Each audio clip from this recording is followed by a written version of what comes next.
So I thought I would just go through the website a little bit.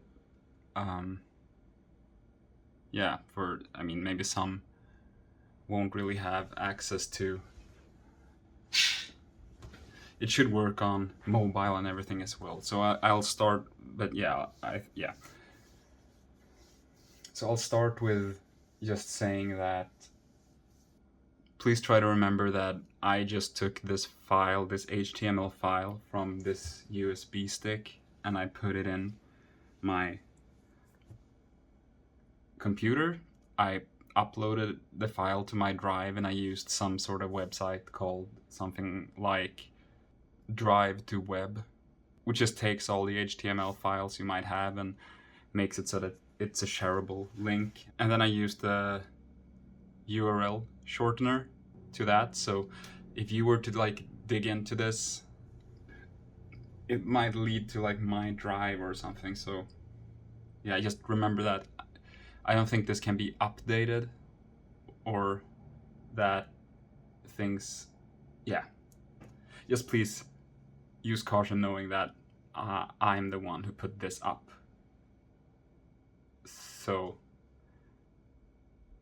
because I'm not really good with all the tech stuff, so I just want to make sure that I don't fuck myself here.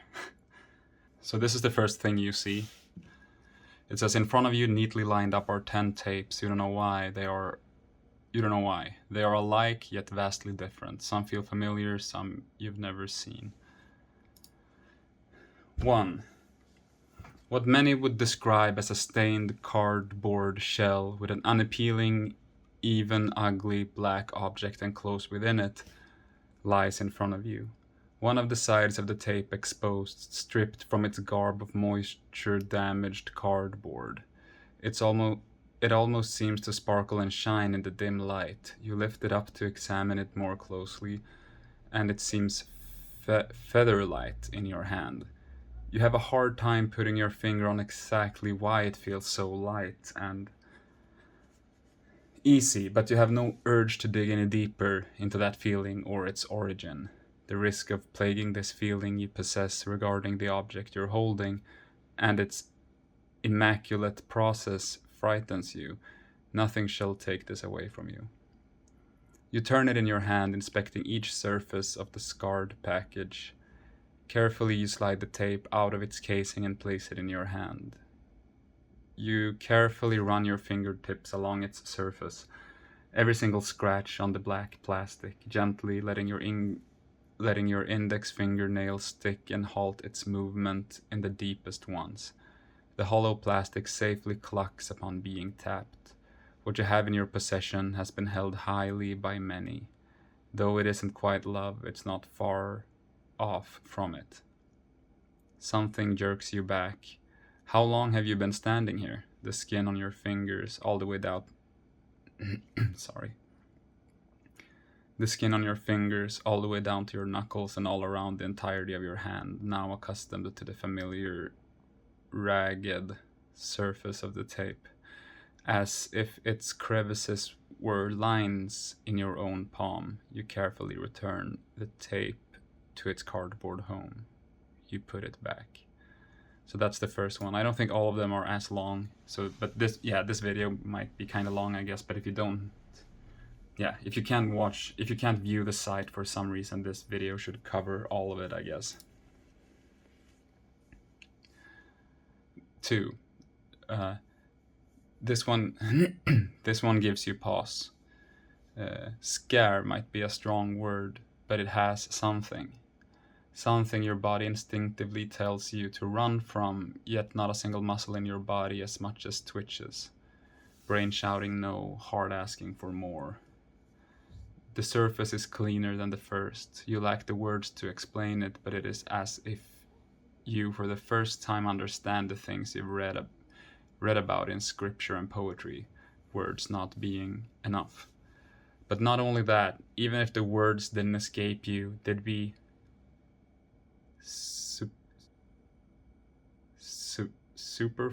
superfluous, I guess. They'd be superfluous. I don't know what that means. They'd be superfluous, pointless, polluting, what you are feeling.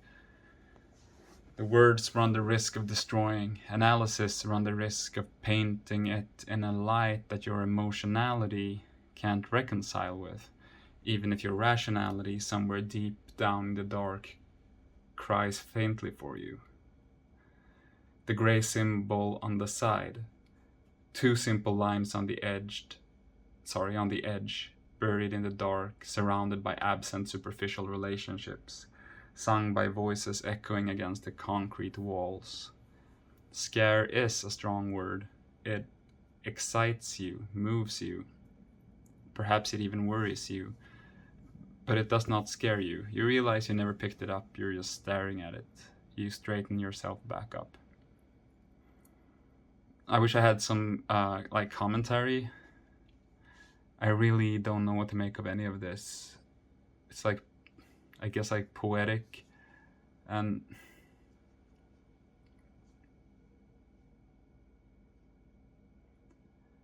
yeah,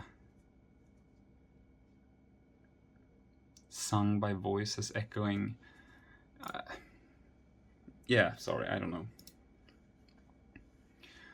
You firmly lift the third tape from its place, struck by a sense of wonder. This one took you by surprise, didn't it? Fond is the memory, this you cannot deny. But there is something muddy. I don't know how to pronounce that. But there is something muddy about this one, isn't there? Cloudy, maybe. Some sense of hopelessness, some sense of self-doubt. You can't quite place it, but it's undeniably there. It felt like a gift, but a gift you don't know if you ever wish to receive. Behind you were the great lengths you traversed. Beneath you were confusion and a slowly but ever so intensely growing sense of panic. Up ahead laid uncharted waters, and with just a little luck, rest, warmth. With the same amount of determination, you place it back.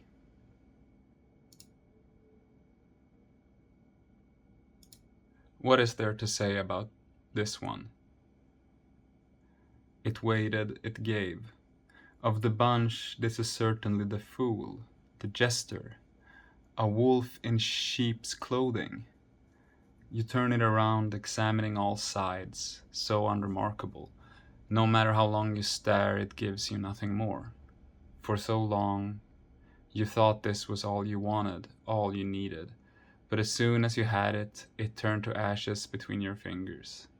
Its value drained in a matter of seconds. Now it only reminds you what is to come. You put it back. Yeah, they all seem to describe at least picking it up and then placing it back, which I guess is a bit interesting. Yeah, this is the longest one.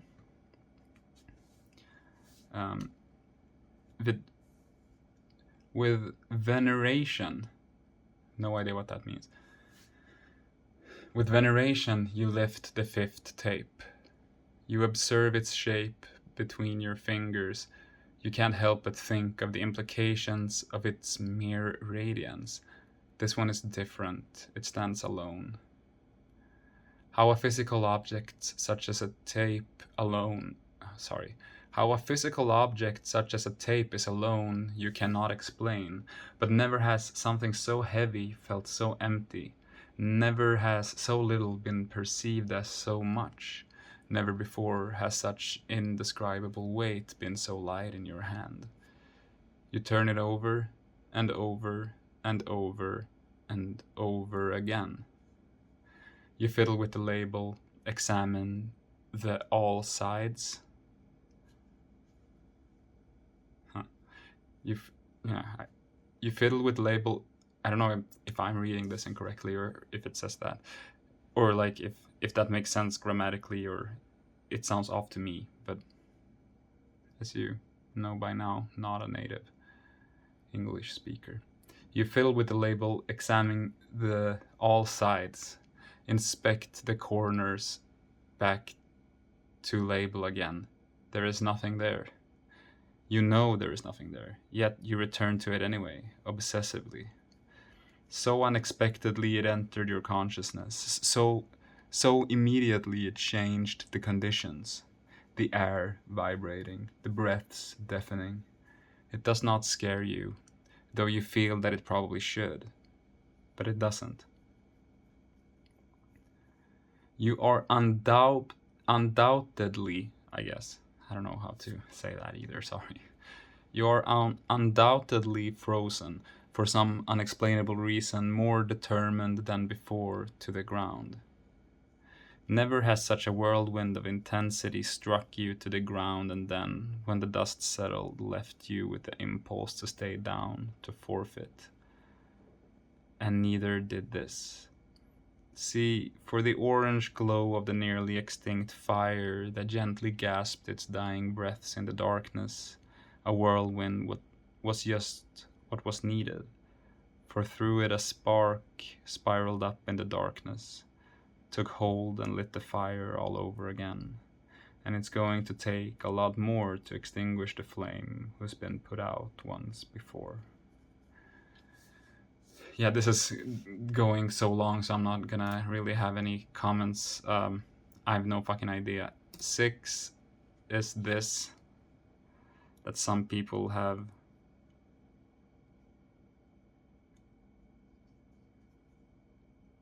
already began working on figuring out what this is. 7, 8, 9, and 10, I'll just say null. So as far as I know, that's all there is to this. Yeah, I don't know if this video was really necessary, but maybe someone, yeah, like if it's too much to read or if it's strange on mobile or whatever, I guess this is an alternative. Okay, thanks for watching.